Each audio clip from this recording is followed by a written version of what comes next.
Cinema promotion చాలా చాలా పాజిటివ్గా వెళ్తుండే, పాటలకు కానీ, టీజర్కి కానీ, ట్రైలర్కి కానీ, ప్రమోషన్ వైజ్ కానీ. మేము ప్రమోషన్కి నేను ఇప్పటివరకు ఏ సినిమాకి ఒక 15-20 రోజుల నుండి అన్ని షూటింగ్లు ఆపేసి ప్రమోషన్ చేస్తుండే. ఎందుకంటే కెరియర్లో ఎన్ని సినిమాలు చేసినా ఇది స్పెషల్ సినిమా కావాలని దీనికి పెట్టిన ఎఫర్ట్ ఎక్కువ అయి ఉండొచ్చు. బేసిక్గా అమ్మాయి వేషం వేసుకోవడానికి మెంటల్లీ నేను గోత్రూ చేసింది అన్నీ నా పర్సనల్. అది ఇప్పుడు సినిమా హిట్ అయినప్పుడు అన్ని లెక్కలు పనికొస్తాయి కానీ, బట్ రిలీజ్కి ముందే సినిమాకి ఇది నైట్ నేను చూశాను సార్.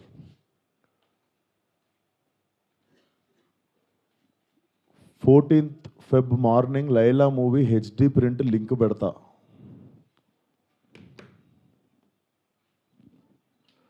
వీడి ఖాతాలో ఇంకొకడు బలి పాపం.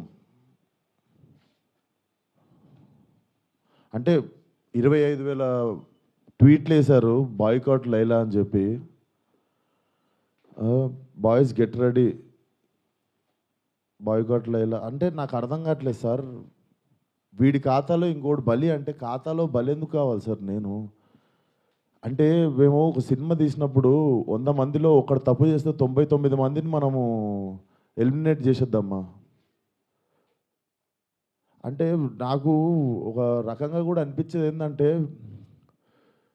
అంటే సినిమా వాళ్ళు అంటే ఒక టైంకి చాలా ఈజీ టార్గెట్ అయిపోతామా? అలా తీసి పాడేసి అంత అంటే చాలా చులకన అయిపోతామా? సంబంధం లేనిది వచ్చి అంటేసుకుంటుంది మాకు, దానికి మేము సమాధానం చెప్తుంటాము. ఆ వ్యక్తి అది మాట్లాడినప్పుడు ఆ వ్యక్తి అనుభవం అంత ఉండదు సార్. నా వయసు నాది 29, 30 వస్తే మార్చి వస్తే. ఆ వ్యక్తి అది మాట్లాడుతున్నప్పుడు నేను కానీ ప్రొడ్యూసర్ గారు కానీ చిరంజీవి గారు వస్తున్నారంటే రిసీవ్ చేసుకోవడానికి బయటికి వెళ్ళాము. తిరిగి వచ్చాము, ఈవెంట్ అయిపోయింది. ఇంటికి వెళ్ళేదాకా మాకు తెలియదు ఈ వ్యక్తి స్టేజ్ మీద ఏం మాట్లాడాడు. అండ్ మేము సినిమాలో అలాంటి సీన్ ఏం పెట్టలేదు. అతను లోపల వేసినప్పుడు ఎన్ని గొర్రెలు ఉంటాయో అతను సినిమా లాస్ట్ దాకా కూడా అన్నీ గొర్రెలు ఉంటాయి. అండ్ మాకు అతను మాట్లాడిన దానికి సినిమాకి వీటికి ఏం సంబంధం లేదు. మీరు అతని మీద కోపం మా సినిమా మీద చూపించడము. ముఖ్యంగా చాలామంది కష్టపడ్డాం సార్ ఈ సినిమాకి. అట్లా సినిమా రాకముందే చంపేయకండి. అండ్ మరీ అంత చిన్న అంత చులకనగా నాకు అర్థం కావట్లేదు ఏం మాట్లాడారు. బాయ్కాట్ లైలా అని 25 ట్వీట్లు ఏంటండి? 25,000 ట్వీట్లు ఏంటండి? మీకు ఈ టైంలో నేను ఒక్కసారి మిమ్మల్ని అడుగుతున్నా, జరిగింది ఎంత కరెక్ట్ అంటారో మీరే చెప్పండి సార్. ఇక్కడ చాలామంది ఉన్నారు. మీరు ఆయన మాట్లాడిన దానికి మీరు చెప్పండి సార్. మా సినిమా బాయ్కాట్ అని చెప్పి 25,000 ట్వీట్లు వేయడం కరెక్టా? మీరు ఒక్కసారి చెప్పండి సార్. అదే సార్, ఇప్పుడు ఈవెంట్లో ఇప్పుడు అందరికీ నేను ఇంట్లో కూర్చొని వాళ్ళ స్కూల్ ఫీజు నేను కట్టి వాళ్ళకి సంస్కారం నేర్పించలేదు కదా సార్. నేను వాళ్ళు ఏం మాట్లాడతారు అనేది మన కంట్రోల్లో ఉండదు కదా సార్. అవును సార్, అతనికి నేను నేర్పిస్తానా? అతనికి ఓహో నాదే తప్పంటారు.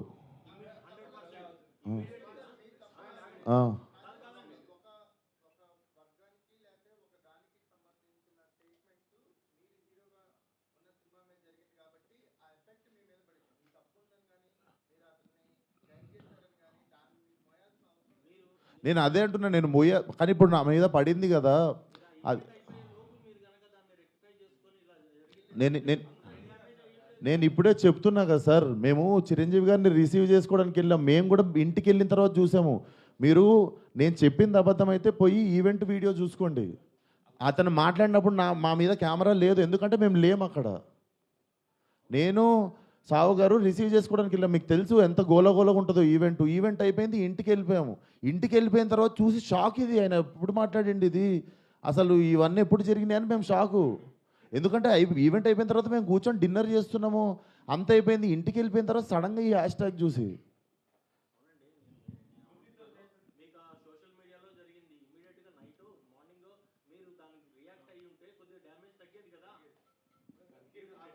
అందుకే కదా సార్ ఇప్పుడు పెట్టింది. సార్ కొంచెం అట్లా అరవకండి సార్, నా మీద కొంచెం మెల్లగా మాట్లాడండి.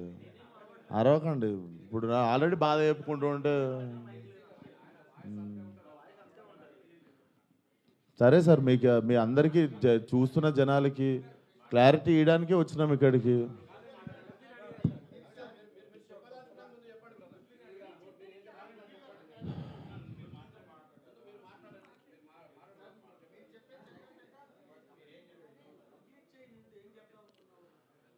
సో అదే సార్, చాలా కష్టపడి తీసినాం సినిమా. ఇప్పుడు అది ఎంతవరకు న్యాయం? మాకు బాయ్కాట్ లైలా అని 25,000 ట్వీట్లు వేసి పొద్దున పూట హెచ్డి ప్రింట్ పెడతాం సినిమాది అని, వాడి ఖాతాలో వీడు బలి అని. నాతో ఏం శత్రుత్వం ఉంది బాస్ మీకు? నన్ను లాగితే ఏమొస్తుంది చెప్పండి? అది మా మా మా కంట్రోల్లో జరగలేదు. నేను చెప్తున్నా, సావు గారు కానీ నేను కానీ మా ఎదురుంగి జరిగి ఉంటే మేము అప్పుడే వెళ్ళి మైక్ గుంజుకునేటోళ్ళం, చేతులకి వెళ్ళి పక్కా చేసేటోళ్ళం. అది మేము కూడా ఇంటికి వచ్చాక చూసుకున్నాం, ఎందుకంటే బయటికి గెస్ట్ని రిసీవ్ చేసుకోవడానికి వెళ్ళాం, తిరిగి వచ్చాము. తిరిగి వచ్చేలోపు ఇది జరిగింది. అదే sir. Thank you.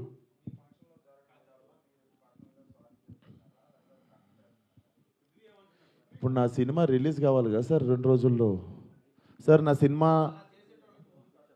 Cinema release ముఖ్యం సార్. నేను ఒక మనిషితో ఎవరితోనో కొట్లాడి ఇప్పుడు దీన్ని ఇంకా లాగదలుచుకోవట్లేను. మీరు అడుగుతున్నారు ఆ వ్యక్తితో ఏమైనా మాట్లాడించి, నేను అసలు ఫోన్ కాదు ఎవరితో ఏం మాట్లాడదలుచుకోవట్లేను. నా సినిమా రిలీజ్ అయ్యే వరకు కొంచెం సపోర్ట్ చేయండి అని అడగడానికి వచ్చిన ఈరోజు. ఇఫ్ పాసిబుల్ సపోర్ట్ చేయండి.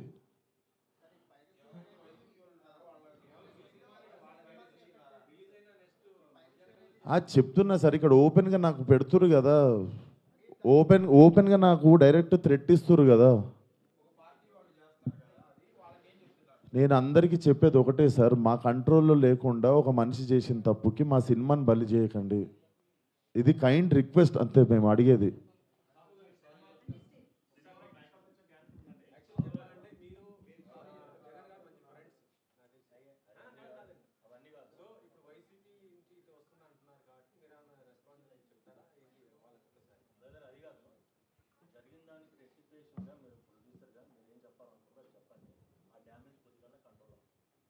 సార్ చెప్పేదంటే, ఇప్పుడు విశ్వక్ చెప్పినట్టు ఈవెంట్కి మనం సినిమాలో నటించారు కాబట్టి మనం గెస్ట్గా పిలుస్తాము, వాళ్ళకి మాట్లాడమంటాం. బట్ వాళ్ళు ఏం మాట్లాడతారు ఏంటనేది మనం కంట్రోల్ చేయలేము. అది యాక్చువల్గా మేము అక్కడ ఉన్నాం అనుకోండి, డెఫినెట్ కంట్రోల్ చేసేవాళ్ళం. అసలు మాకు తెలిస్తే అక్కడ మేము లేము. వెళ్ళి అప్పుడే తప్పు అని చెప్పి కరెక్ట్ చేసేటోళ్ళం. అప్పుడే సారీ చెప్పేవాళ్ళం మేము. అసలు ఇది ఏంటి, ఇది పొలిటికల్ ఈవెంట్ కాదని నాకు తెలియలేదు కదా మాకు కూడా. ఏదండి అంటే యాక్చువల్గా అసలు ఆ టాపిక్ అక్కడ రాకూడదని చెప్తున్నాను. అది సినిమా ఈవెంట్, దాంట్లో పొలిటికల్. సార్ సారీ సార్, మా ఈవెంట్లో జరిగింది, మా స్టేజ్ మీద జరిగింది, మా ఈవెంట్లో జరిగింది. ఆ వ్యక్తికి నాకు ఏ సంబంధం లేదు, అతను నటించాడు సినిమాలో. కానీ నా ఈవెంట్లో జరిగింది కదా, నేను సారీ చెప్తేనే మీరు కూల్ డౌన్ అవుతారు అనుకుంటే సారీ సార్, ఎక్స్ట్రీమ్లీ సారీ. నా సినిమాని చంపేయకండి అంతే. మీకు కాదు సార్, వాళ్ళకే చెప్తున్నా సార్, మీకు కాదు. అండ్ ఆ గొర్రెలు అట్లా లెక్క ఏం లేదు, ఎన్ని గొర్రెలు ఉన్నాయి అన్ని గొర్రెలే ఉంటాయి, దాంట్లో అట్లాంటి లెక్క ఏం లేదు. అది సార్. అండ్ మేము ఏ వ్యక్తితో మేము మాట్లాడి దీన్ని ఇంకా లాగదలుచుకోలేదు. ప్లీజ్ మా సినిమాని 2 రోజుల్లో జనాల్లోకి వెళ్తుంది, సపోర్ట్ లైలా అంతే. Thank you.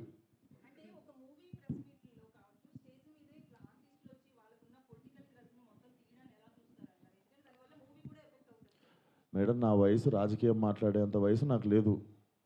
ఆ మాట్లాడిన వ్యక్తి పేరులో ఉన్నంత వయసు కూడా లేదు నాకు. సో నాకు అంత పెద్ద పెద్ద ప్రశ్నలు వేస్తే కూడా నేను ఏం చేయలేను. కాకపోతే what I feel is like we shouldn't become easy target అట్లా. అదొకటే నేను కైండ్ రిక్వెస్ట్ చేసేది. మీరు చెప్పండి నేను ఏమైనా తప్పు చేసిన. ఇప్పుడు సారీ చెప్పాను నేను అందరికీ, బట్ మీ అందరికీ తెలుసు దీంట్లో నా తప్పు ఏముందని. అండ్ మేము నిజంగానే ఉంటే మేము స్టేజ్ మీదకి వెళ్ళి అప్పుడు కంట్రోల్ చేస్తుండే, తప్పు సార్ అట్లా మాట్లాడొద్దు, ఇది మా సినిమా ప్రోగ్రామ్ అని. మేము నిజంగా అక్కడ రిసీవ్ చేసుకోవడానికి వెళ్ళాం. మీరు చూడండి, మేము అక్కడ ఎదురుగా అంటే నేను ఇండస్ట్రీ వదిలేసి వెళ్ళిపోతా. నేను అక్కడ ఎదురుగా లేను కదా, నేను ఇంటికి వెళ్ళిన తర్వాతే చూసా. మీరు ఉన్నారు కదా బయట, మనం రిసీవ్ చేసుకోవడానికి వెళ్ళాం, అప్పుడు అవుతుండే స్పీచ్. ఎందుకు సార్, లైవ్ కెమెరాలు ఉన్నాయి, ఎవరు సాక్ష్యం ఉంది?